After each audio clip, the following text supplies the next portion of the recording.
These are... No fear. No political correctness. No wokeism. You're listening to Underground USA.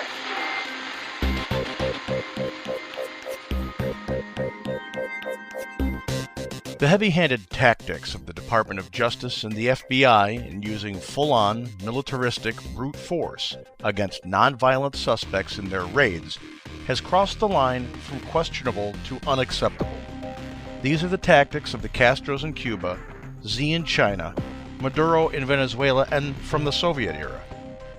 In Pennsylvania, a local pro-life activist, a Catholic author, radio host, and father of 7 children under the ages of 13, had the FBI, guns drawn, raid his house to arrest him on a charge of obstructing access to an abortion clinic because he defended his 12-year-old son from an abusive 72-year-old male volunteer at the clinic who was verbally abusing his son sexually. The pro-life activist faces 11 years in prison if convicted on a crime local authorities refused to prosecute. It's worth noting that no one, not one person, from the Ghislaine Maxwell's Epstein pedophile list has been treated in such a manner. In fact, the government, the Biden administration, Merrick Garland at the Department of Justice, seems uninterested in exposing those who engaged in these real crimes against our children.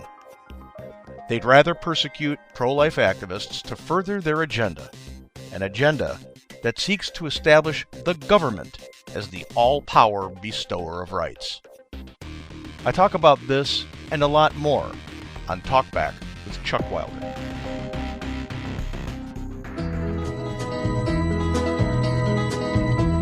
Everybody's talking at me. CRN Digital Talk Radio, Chuck Wilder here. I have Swayed at the network, and we just happen to be live across America and around the world at crntalk.com. Always a pleasure to have the one and only Frank Savato, who is host of Underground USA Podcast. That's heard everywhere podcasts are heard. He can be heard twice weekly on the Captain's America Third Watch, syndicated nationally on Salem and Genesis Communication affiliate stations. His website is www.undergroundusa.com. Mr. Savato, how are you? Mr. Wilder. Yes, one of these days they'll say they're going to get a surfboard and ride that opening there. It's fantastic. Yes, sir.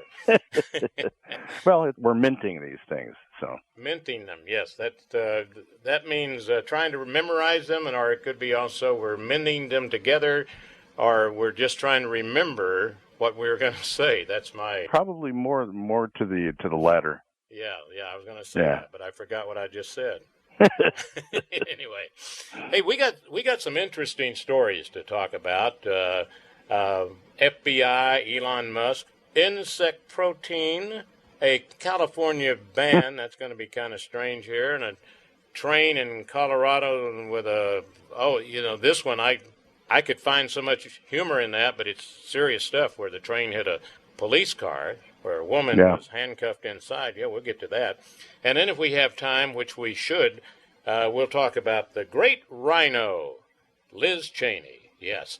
But let me get to this one here entitled Heavily Armed FBI. A pro-life activist and author had his home raided by as many as 30 FBI agents, guns and all. I mean, my goodness, what did he do? Did he save a child, or did he did he kill a child? This is unbelievable. 30 FBI agents. This ongoing practice of using incredibly heavy-handed militaristic tactics against nonviolent people by the FBI is gone beyond any semblance of acceptability.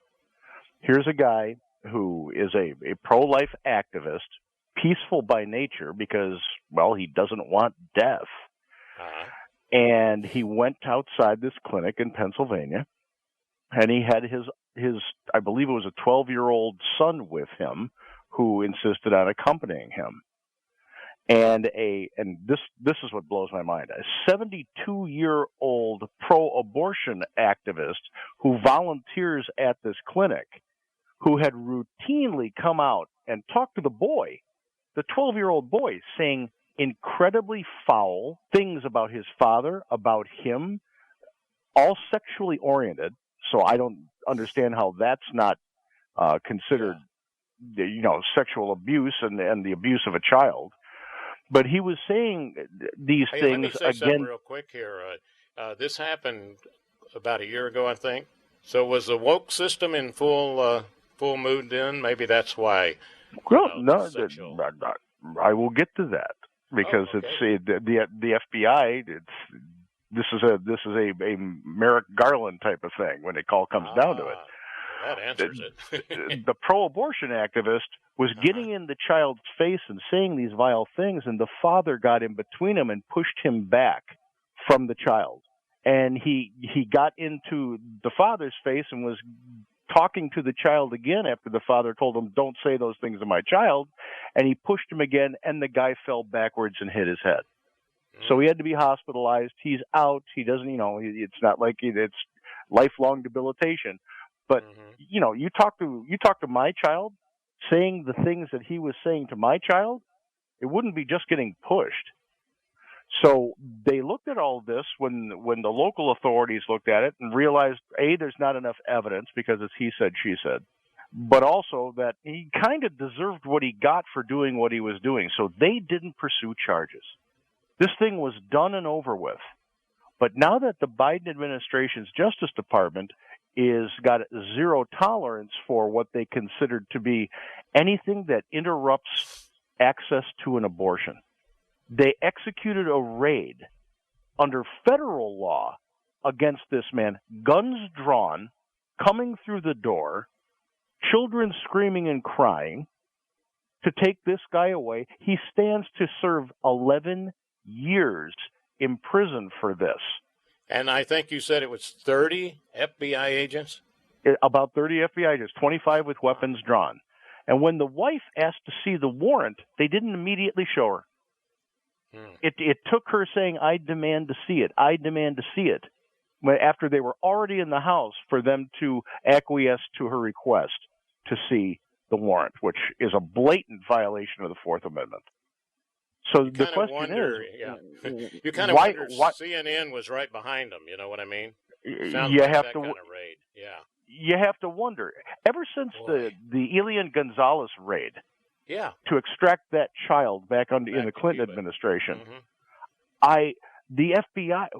Why would a pro-life activist with 11 kids in their house, who's a Catholic author, by the way, who's never he has no record of violence, he's got no arrests, why would you come in with guns drawn like you were going into Mar-a-Lago? Let me play the devil's advocate here. Could the man have been holding a rosary? Because, they're really worried about rosaries all of a sudden. We got to get him. He's armed with a rosary. I mean, you've seen those reports, Frank, I know. And it's like, the first time I saw that, I said, man, that's got to be a misprint. Maybe it's supposed to be a rotary firing pistol or something. A rosary, little beads on a chain. My goodness. Yeah, it's an offensive weapon as far as the secular progressive left is concerned. Like that's wearing an offensive weapon. Mm-hmm. Worse than a Trump hat, right? And the bigger, you touch on something that brings up a much bigger point. Two of the very first things that the framers decided were important in the amendment to the newly passed Constitution, and this is why they're in Amendment number 1, is freedom of speech and freedom to practice religion. The progressives, ever since the turn of the 20th century, have been working incrementally to purge religion from the public square. It's not because they don't want to offend people. That's the big canard here, is that it's because people get offended by a portrayal of a certain religion or that religion or this religion, or you can't make people feel uncomfortable. That's all a bunch of BS. They are opposed to religion in the public square because it reminds people that government is not the alpha and the omega, that the government has boundaries, that per the Constitution, they have limits. When the government can define what a right is, they're assuming that role of alpha and omega. They will bestow the right or they will take the right away from you. That's why our framers said in our documents, inalienable rights bestowed by the Creator. That means they're universal for everybody around the world, and government doesn't have a damn thing to say about it.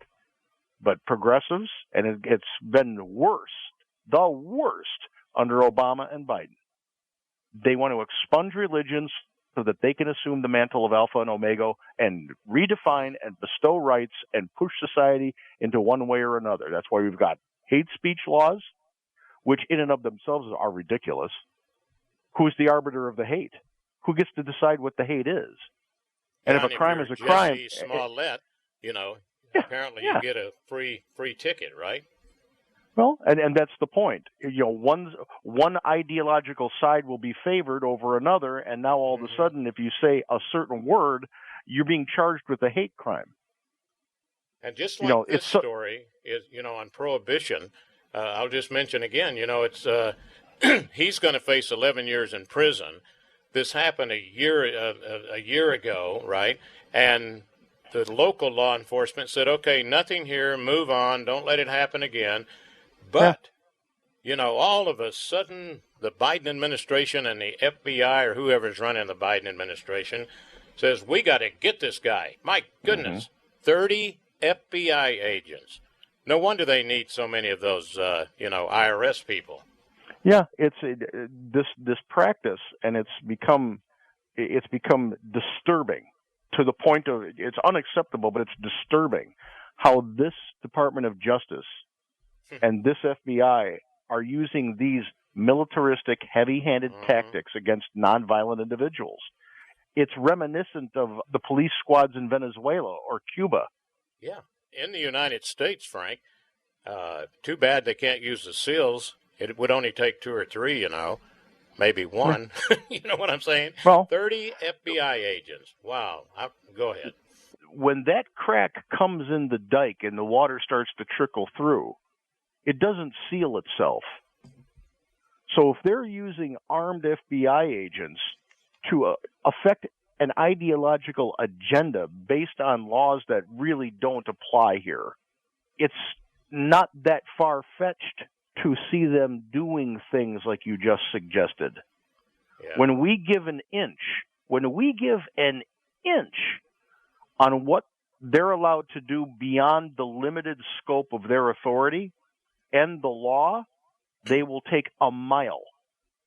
So we can't allow this to happen. We've got to start pushing back on every level, saying no. Having 30 FBI agents in Kevlar with automatic weapons storming into an activist's home who doesn't have a violent past is inappropriate, and it should be actionable. And Merrick Garland, this guy's the worst thing that's ever happened to justice in the United States, and thank God he wasn't put on the Supreme Court. And I believe thank God. I think that's the reason he's gone crazy, because he is so upset that he's not a superior court judge. Seriously, I think it's revenge. Let me ask you, isn't it too bad that we don't have Perry Mason anymore?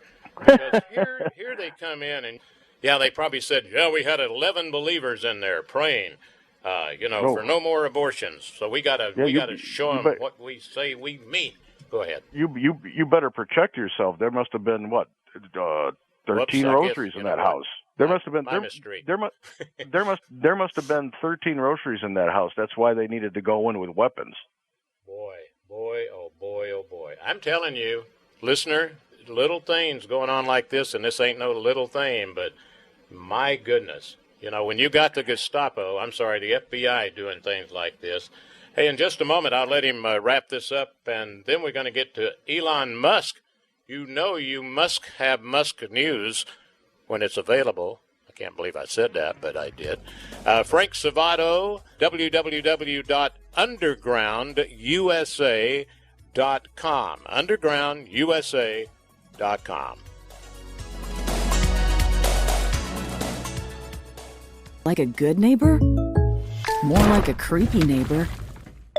State Farm is asking hundreds of insurance agents to volunteer for a unique project. The goal?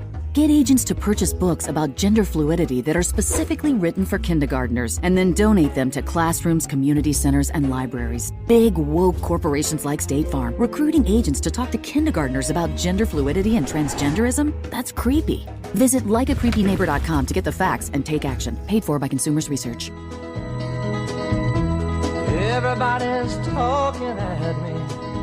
CRN, Chuck Wilder with Frank Savato, host of the Underground USA podcast. You know, Frank, before we leave this story, Merrick Garland, see, some listeners, you know, that don't totally soak all this stuff in, like they should. You got to remember, he's the guy that determined and classified the parents who were going to teachers' meetings as terrorists, American domestic terrorists. Domestic terrorists, yeah. There's something wrong with this guy, but whoever's running the Biden administration apparently loves the way it's going. You know, it's about as close to socialism as you can get, isn't it?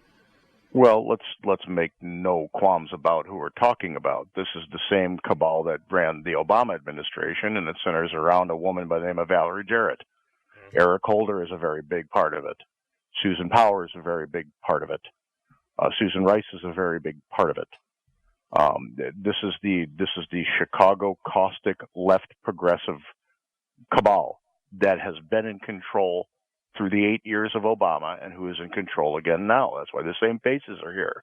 And Merrick Garland, who put on a false face when he was trying to portray himself as this moderate, law-loving person when he was going before the Judiciary Committee, when he was nominated to the U.S. Supreme Court, is an extremist.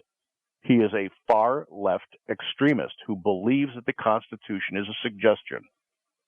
And he is a valuable cog in his role now because he's like Eric Holder. He didn't care if it was legal or not.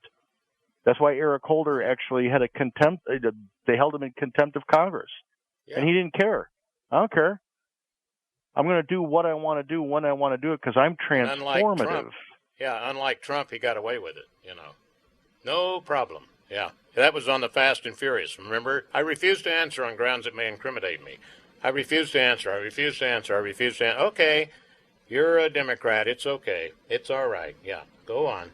This is Merrick Garland's part of that cabal. They wanted him in the Supreme Court because then when Breyer retired, or at that point in time when Ginsburg would expire, that they would have somebody who would be able to anchor the very far left. So yeah, there's something to what you said about him being ticked and wanting to exact some measure here. But he was going to be this way anyway. Mm-hmm. And the fact that he doesn't get in front of the cameras as much as he should to explain himself tells you that he's got the Eric Holder mentality, that I'm going to do whatever I want to do to be able to facilitate the transformative nature of our government the way progressives want it to be.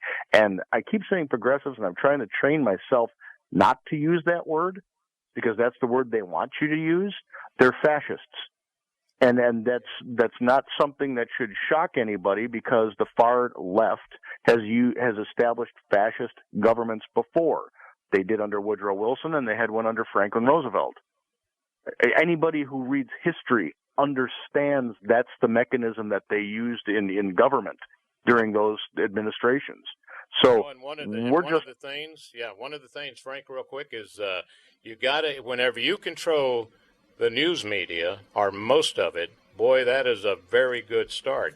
And we're going to kind of get into a story about that in just a moment. Got to take that break again.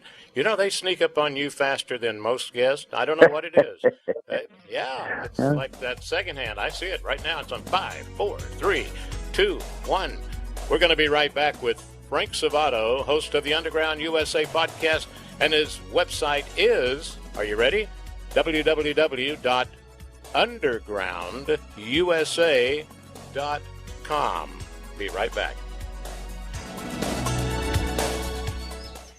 Did you know that Yaupon is the only tea plant indigenous to the United States? Hi, I'm CJ, the owner of Emerald Coast Tea Company. We have a line of Yaupon teas and Yaupon tea blends that will open your eyes to tea that is literally made in the USA. Check out our entire line of teas at www.emeraldcoastteacompany.com. Honey, this ain't your mama's tea.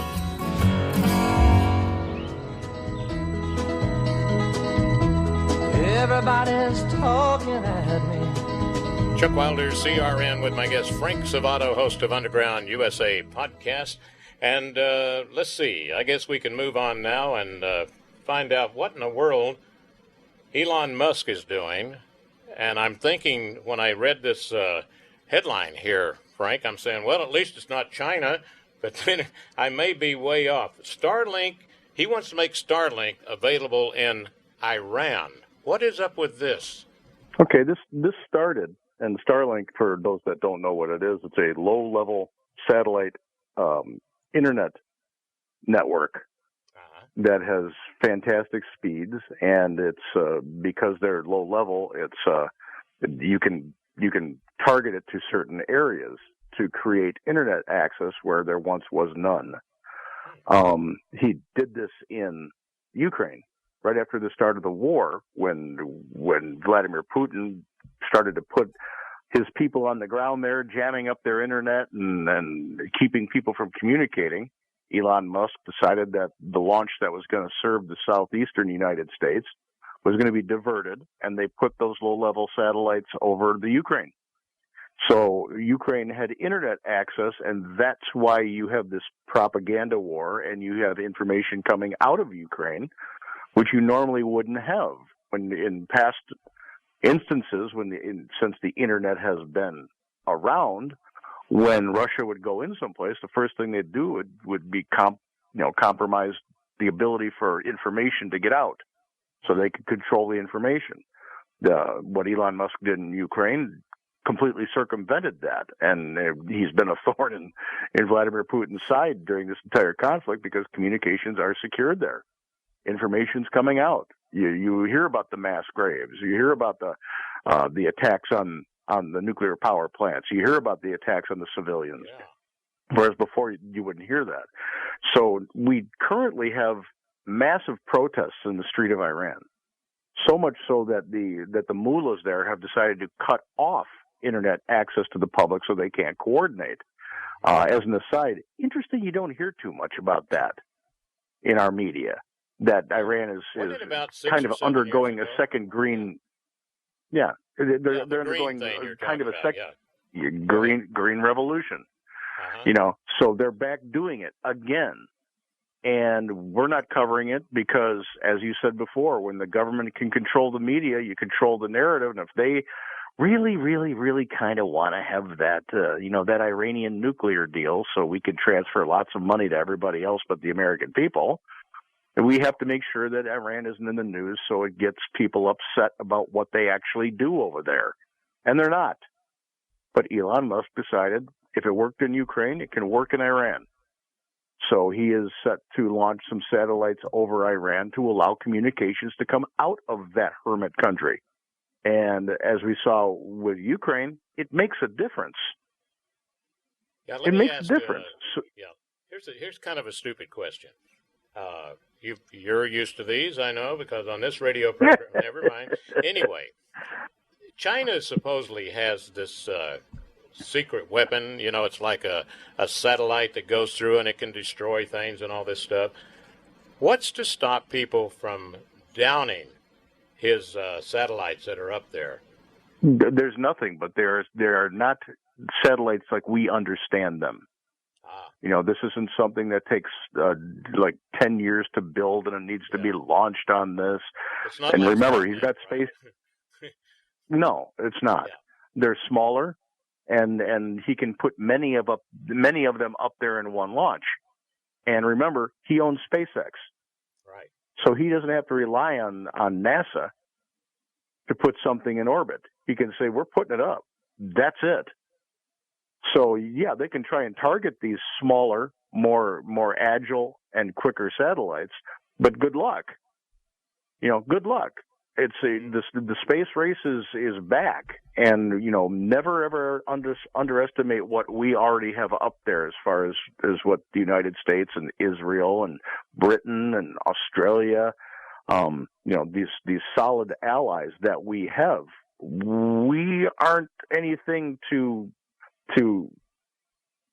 scoff at when it comes to our technology and what we can put up there. We just don't say it a lot. Mm-hmm. We're pretty adept at what we can do and what we can develop. So, getting back to Elon Musk, I say bravo. Yeah. Ever since the left went after him, he turned and he said, "I'm voting Republican, and freedom has to stand. Freedom of speech needs to stand, and I'll do everything to defend that." He's been walking the walk. Yeah, unbelievable. It's and something that makes me very happy, and I like to say this because it makes me smirk, is the left can't say anything about it because he's an African American. Uh-huh. Elon Musk is from South Africa. Mm-hmm. Yes, I knew that, but I didn't even think, well, that's a good connection. I just thought, well, all right, that's nice, and a very intelligent person too. There's very few of you running around,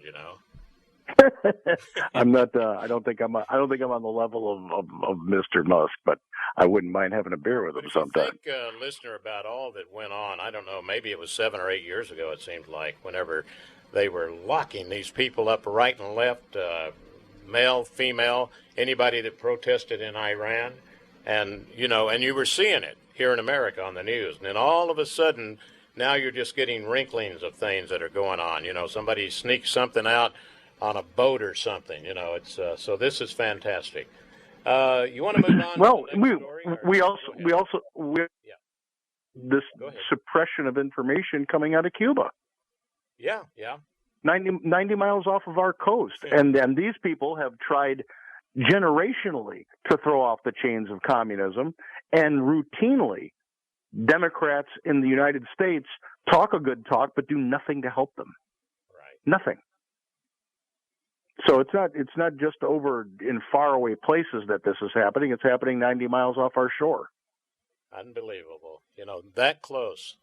And look at, the Cuban crisis, how close we came on that, and some underhanded stuff, but at least we got through it.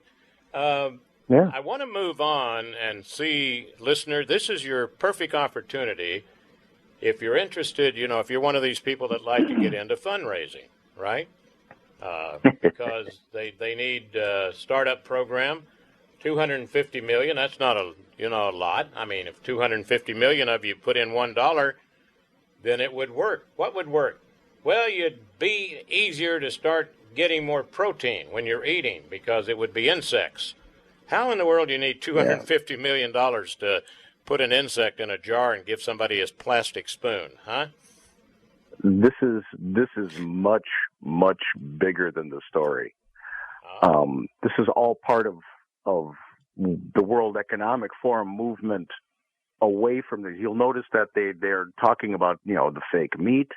They want people to be eating vegetable-based meat, vegetable-based food.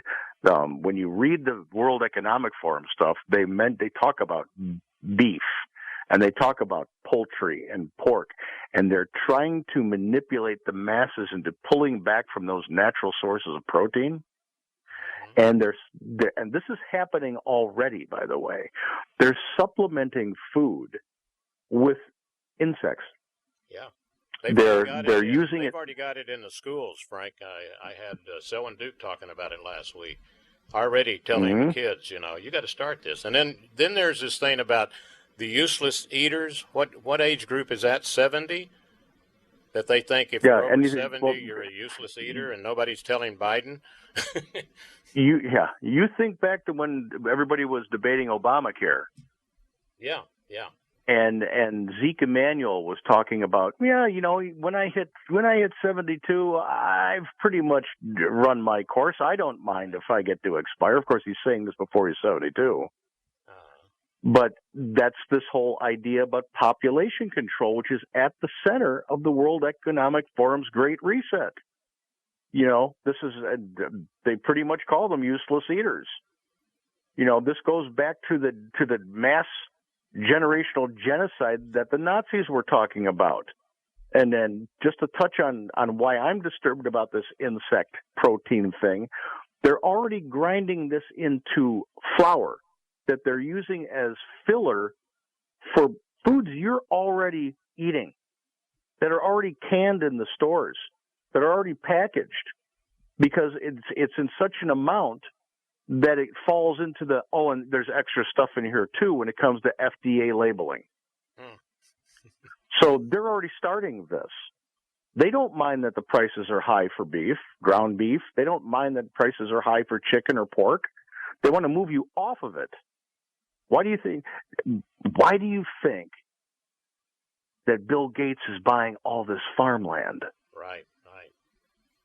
He's a population control junkie. That's why he's into this non-degreed person is into the vaccines as deeply as he is. Doesn't know his butt from a hole in the ground about them. Thinks he does because he read a lot of stuff on it. But he was the driving force behind the entire policy during the COVID event. He and his organization and satellite organizations that are all connected to the Bill and Melinda Gates Foundation were the driving force between all the vaccination efforts under the Biden administration. And it's just coincidence that he's buying up all this farmland is against the beef and the poultry and the pork industries, and believes that insect protein is the way of the future. Yeah. You know what? And I'll tell you, a long time ago, I guess the hippies, they say, yeah, come on, man, we're going to go get a buzz. And now it's brought in a whole new definition. If you want a buzz, here you go. Just don't kill the insect. Just go ahead and eat him, Boy, let's go get a bug. Hey, and speaking of the farmland, they're also building up a whole bunch. I think I might have mentioned this to you on the East Coast, and I had a guest on talking about this humongous pipeline, and it goes through the farmland, and the pipeline carries CO2. It captures CO2, and they put it in this giant pipeline. And I'm thinking, I bet you don't even see it in there if you open up the pipeline. If it sprung a leak, you wouldn't even know it. Boy, I am telling you, they're coming out with some stuff, but it has to do with the food. Yeah. Yeah, you'd probably notice because there'd be more green foliage around the leak. Because plants need CO2 to live, to thrive, to grow. That's why this idea about it's so critical that we capture CO2. It is, and I'm paraphrasing here, and I know I'm going to be off on the figure, but I'm in the ballpark. As far as our atmosphere is concerned, it's like 0.00004%. That's what everybody's freaking out about. Oh yeah. It's and the plants need it to survive. If you remove all the CO2 from the atmosphere, the Amazon rainforest will die. Well, I'll tell you. Then we're in trouble. Yeah. A couple of minutes before the break, and we got three more that we could cover, and I want you to pick which one you think is really important that we get it through. California plans to ban natural gas heaters and furnaces. A train hits a Colorado police car with woman handcuffed inside. And Liz Cheney, Rhino, says she's going to leave the Republican Party if Donald Trump is the 2024 nominee. Which one would you like to give? Got 2 minutes here before the break. Because it only warrants 2 minutes, let's go with Liz Cheney. All right, Rhino, Liz again. Yes. Who cares? Who cares if she's going to leave the Republican Party if Donald Trump's the nominee? She already left. To Republicans, rank and file, to anybody you talk to who identifies as a Republican, she's not even on life support anymore. She's done. She's baked. The primary in Wyoming should have explained that to her pretty solidly. Mm-hmm. No one cares if she leaves the Republican Party. As a matter of fact, we'd like it if she did. I invite her to leave. Leave now. Yeah, they should put signs in her front yard that says "Run, Trump, run." Yeah. Just leave now. You've already proven you can't be trusted. You gave up a promising career as someone who could have been in the future, perhaps the first female Republican president of the United States. That's how well positioned she was. But this psychosis that she has about January 6th, right, it destroyed her political career. No one wants her in the Republican Party. Nobody cares about her opinion on how Republicans should go forward because she abdicated the Republican line. She can't be trusted.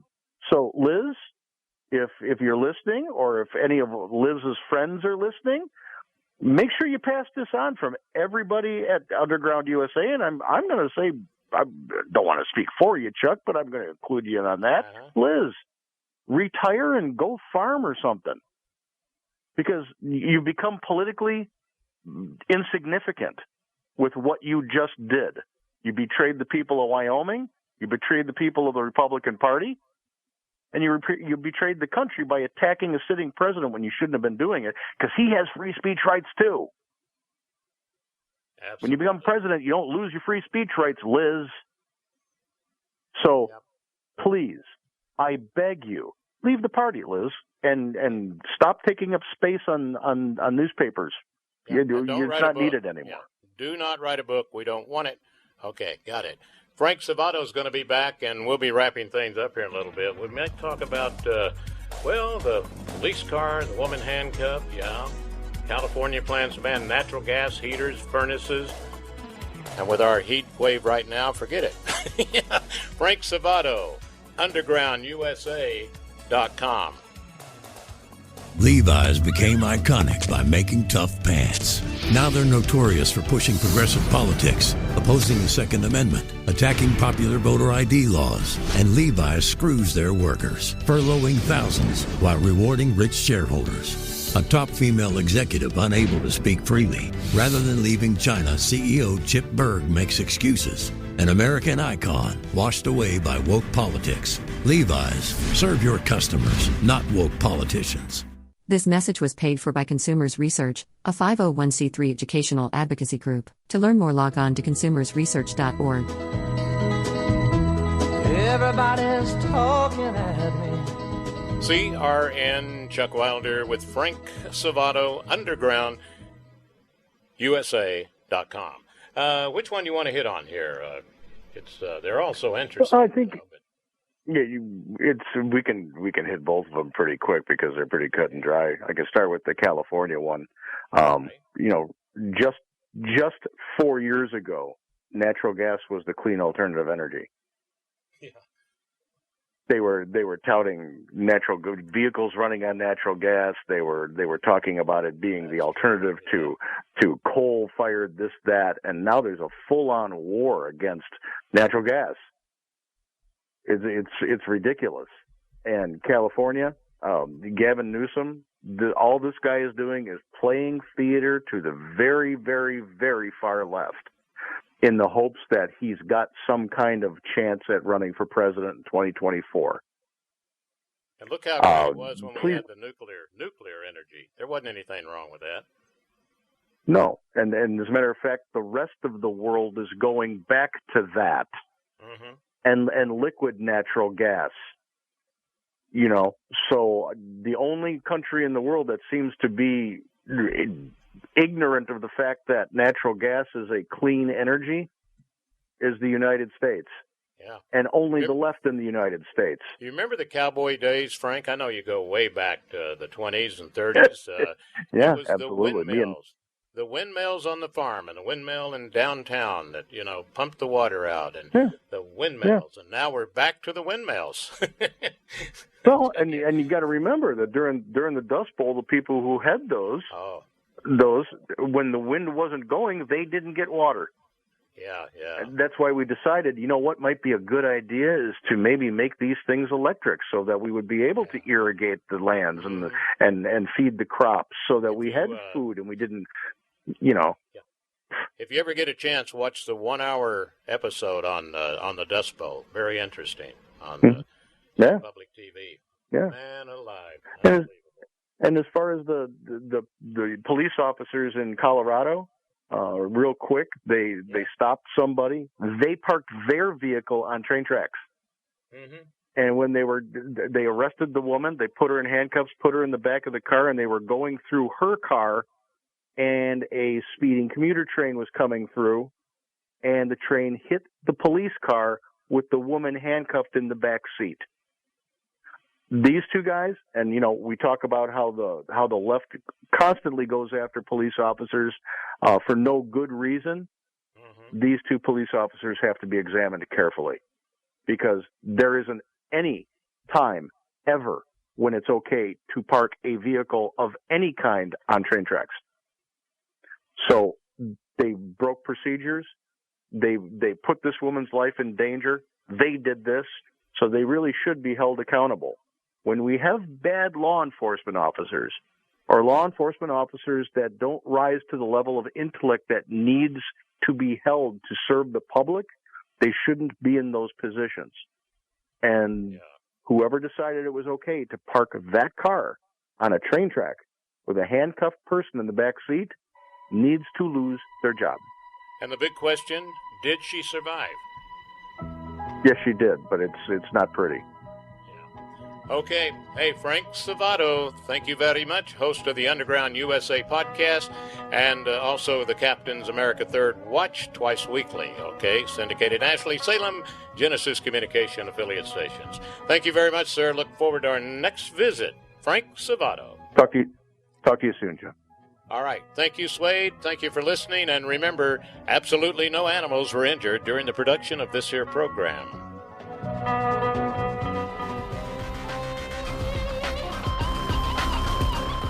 Be sure to like the podcast, subscribe to it, share it with your friends and family, and sign up for our Substack at undergroundusa.com. We're going to need that direct line to you as the silly season progresses. You're listening to Underground USA. My name is Frank Salvato. We'll be right back after this.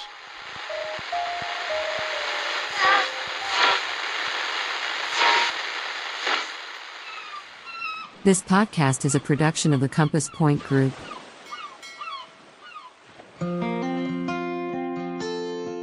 Hey, this is Judson Carroll with the Southern Appalachian Herbs Podcast. One thing Frank always reminds me to mention is that my books and my podcasts are not limited to my region of the Southern Appalachian Mountains.